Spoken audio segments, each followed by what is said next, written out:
Olá para todos, mais uma vez nos encontramos aqui nesse espaço cedido pelo Centro Espírita Paulo de Tarso de Vinhedo. Esse espaço em que nós abrimos os estudos do Evangelho segundo o Espiritismo e fazemos umas relações a respeito dos textos, das palavras, das orientações que Jesus nos deixou. Hoje nós vamos comentar o capítulo 7, Bem-aventurados os pobres de espíritos. E vamos dar um ênfase ao item 1, 2 e 6. Mas antes eu gostaria de convidá-los a uma singela prece, uma reflexão, pedindo ao Pai que nesse momento nos envolva a todos em Tua luz e que possa trazer em nós o fortalecimento necessário, a paz e a harmonia em nossos espíritos e que possamos também trazer o entendimento desses estudos que hoje vêm nos dar mais uma direção das nossas atitudes terrenas. Que a Tua paz, Senhor, seja o nosso guia, que o Teu amor nos proteja e nos fortaleça a todos aqui. Que assim seja. Muito bem. Nós vamos comentar o assunto, começando com a leitura de Mateus, está no capítulo 5, no versículo 3, nessa frase singela e muito simples, que faz parte das primeiras palavras de Jesus ao iniciar o seu messianato, que é sobre as bem-aventuranças. E Jesus prega as bem-aventuranças para aquela multidão que se aproximava, falando o seguinte: bem-aventurados os pobres de espíritos, pois deles é o reino dos céus. E o item 1 e 2 dá o destaque da seguinte questão: o que é preciso entender por pobres espíritos? Compreendendo Jesus essa fase que ele está passando, o início do seu trabalho terreno, nós temos que esmiuçar um pouquinho sobre a palavra pobres de espíritos, né? Existe um resumo bem interessante. Pobres de espíritos é igual a humildade. Porque a humildade, ela traz realmente as verdadeiras virtudes e o valor desta situação em condição para nós chegarmos a atingir. Infelizmente, o opositor da humildade é o orgulho, e ele nos arrasta sempre aos erros, sempre aos mesmos erros, inclusive desta ou até de outras vidas. Mas Jesus veio dar a sua missão, ao seu entendimento, para que a humanidade pudesse manter a compreensão e o esforço necessário para as mudanças, para a transformação, né? Então, os seus ensinamentos, Jesus não cessava de afirmar que a humildade, como condição essencial para a felicidade àqueles que prometia aos eleitos do Senhor. Humildade é uma condição essencial. Pobres de espíritos, então, é igual o quê? A humildade. Mas para ser humilde, eu preciso ser subserviente? Para ser humilde, eu preciso ser submisso? Obedecer a tudo? Não, não é essa a condição da humildade. A humildade começa com nos reconhecer a si próprio as nossas imperfeições, os nossos limites, saber que não conhecemos tudo e que não somos senhores de deter toda a cultura, toda a condição essencial para a humildade. Nós estamos aqui para aprender. Por isso que o planeta Terra é uma grande escola em suas várias condições. Então, nós vamos aprender que a humildade é reconhecer que nós somos imperfeitos. O humilde, o verdadeiro humilde, ele reconhece que todas as pessoas estão aqui para aprender. O verdadeiro humilde reconhece que há desigualdade na evolução da raça humana e nem por isso julga melhor ou maior. O verdadeiro humilde, ninguém é conhecedor de tudo, acredita que sempre há algo a aprender. O verdadeiro humilde, a humildade, está em reconhecer principalmente que o aprendizado não está na cultura acadêmica, mas está nas experiências do dia a dia da vida. Humildade reconhece que o aprendizado não está na cultura acadêmica, está no dia a dia. Que ninguém é superior a ninguém e que estamos todos na horizontalidade, onde traça o respeito, onde traça a cordialidade. Ser humilde não é ser pueril ou ter pureza ingênua ou ser inocente. Ser humilde é ter ponderação. É no momento do furor, de uma discussão, não alimentar essa discussão com brigas estéreis. Porque o que move as brigas é o orgulho. Ah, ele me ofendeu, ele me agrediu, não vou levar isso para casa.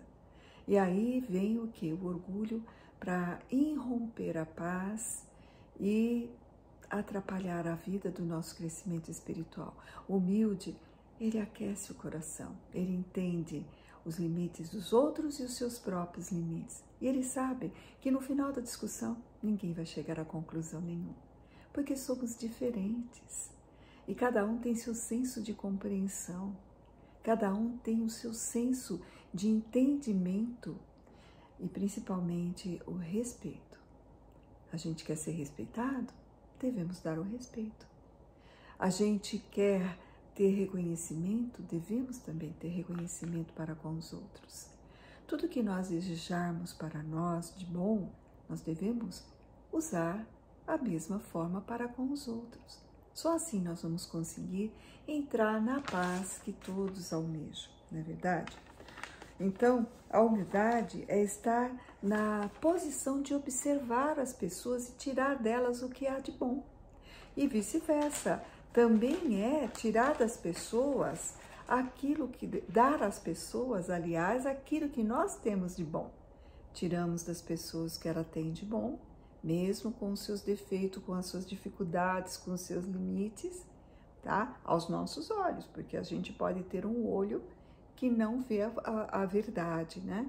E ao mesmo tempo dar o que nós podemos dar aos outros de melhor que temos para nós. Ser humilde não é ser tímido, porque tem muitas pessoas que são tímidas, caladas, né?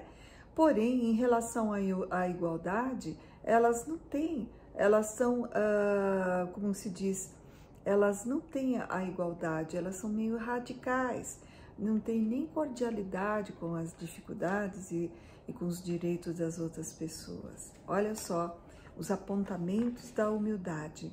Jesus, ele usa uma criança como um processo de humildade, porque ele convida a ser simples como uma criança.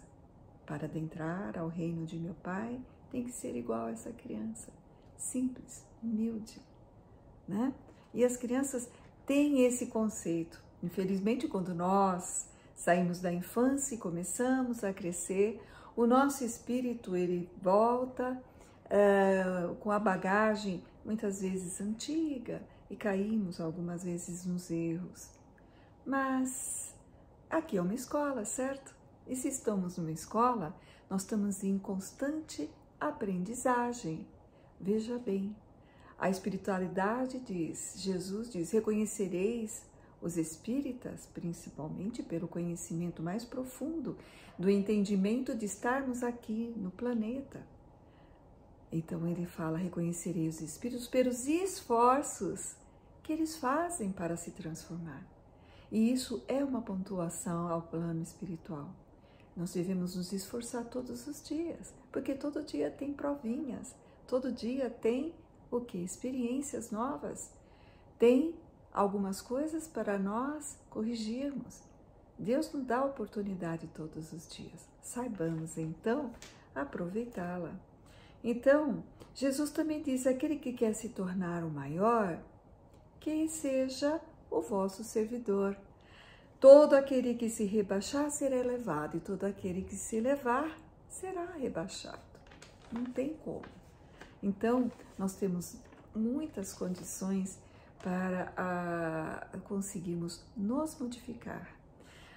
A doutrina espírita, ela é rica em ensinamentos, com exemplos de espíritos quando na Terra eram pequenos e humildes, praticamente desprezados aqui diante aos outros, né? Viventes aqui na Terra, reencarnados. Mas ao entrarem ao plano espiritual, carregavam uma riqueza de virtudes incomparável. Ao passo que aqueles que aqui na Terra dominavam postos de alta envergadura, fortunas nos bens materiais, e dentro dessas condições, quando adentraram o mundo espiritual, não levaram nem a riqueza, nem os seus títulos e nem a nobreza. Mas carregaram sim, infelizmente, um fardo pesado, um fardo muito difícil, grande, enorme, do orgulho. Nós temos exemplos na Terra que Jesus fez questão que chegasse aqui de tempos em tempos. Nós temos Mahatma Gandhi, que foi no século passado, nasceu numa estirpe elevada dentro da cultura hindu, né? Das castas, ele pertencia às castas elevadas. E eles fazem esses fragmentos de sociedade. O que pertence à casta, só casa com aqueles que pertencem à casta. E o povo é considerado reles, condições, e são de menosprezados.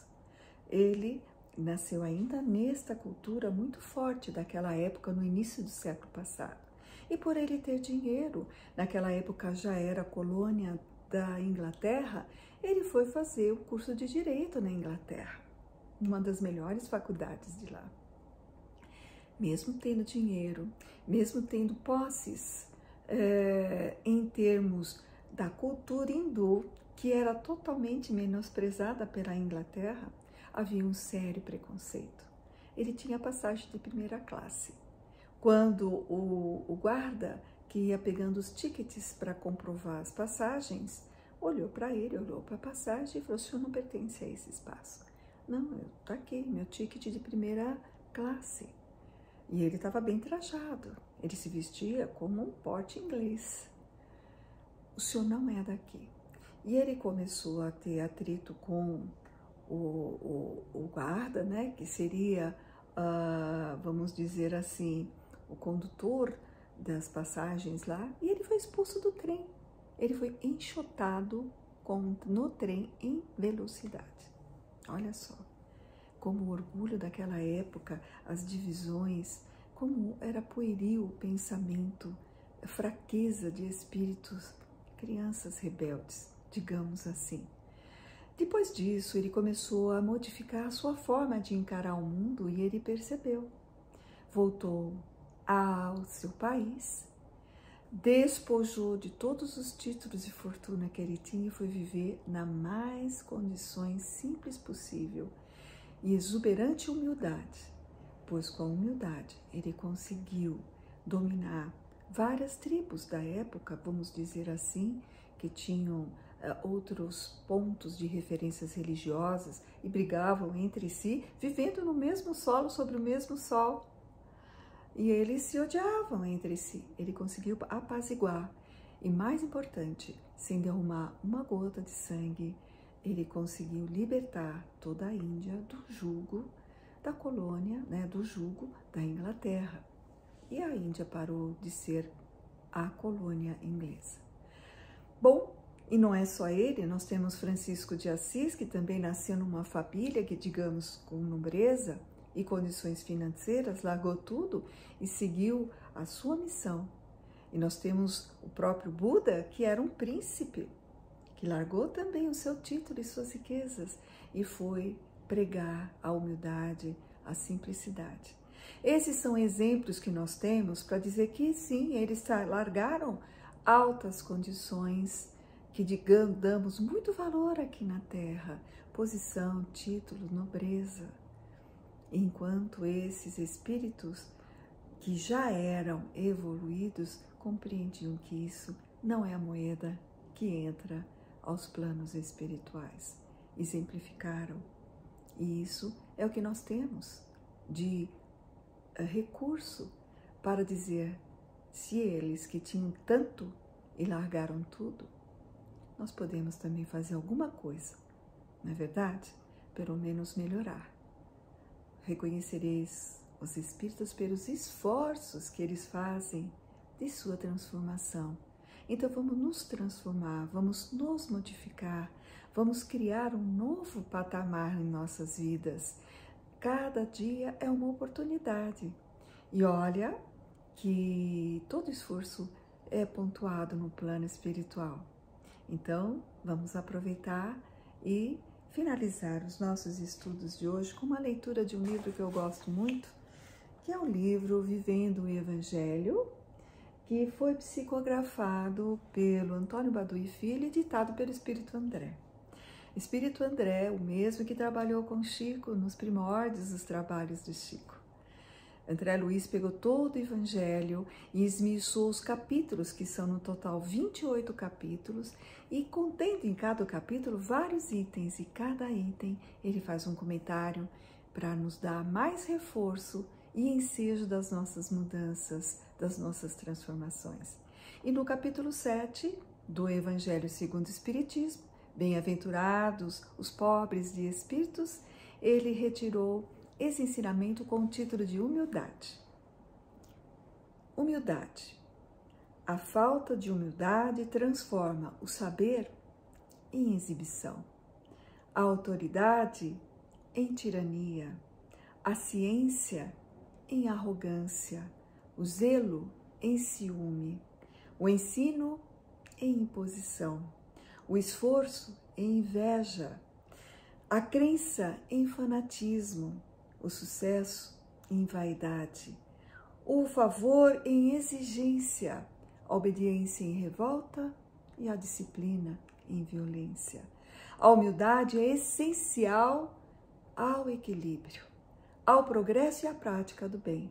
Sem ela, a própria beneficência se transforma em humilhação.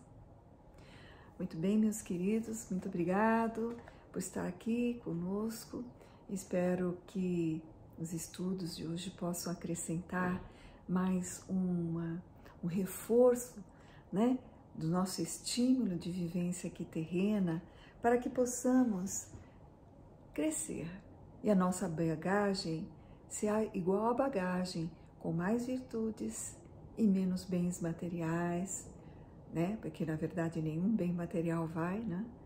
Mas menos orgulho, menos egoísmo, menos vaidade, que possamos trazer a humildade, a simplicidade, que Jesus foi um dos maiores exemplificador disso. Nasceu numa manjedoura, pobre e humilde, numa estrebaria, e morreu na infame cruz, simples o tempo todo, mas rico em todos os ensinamentos.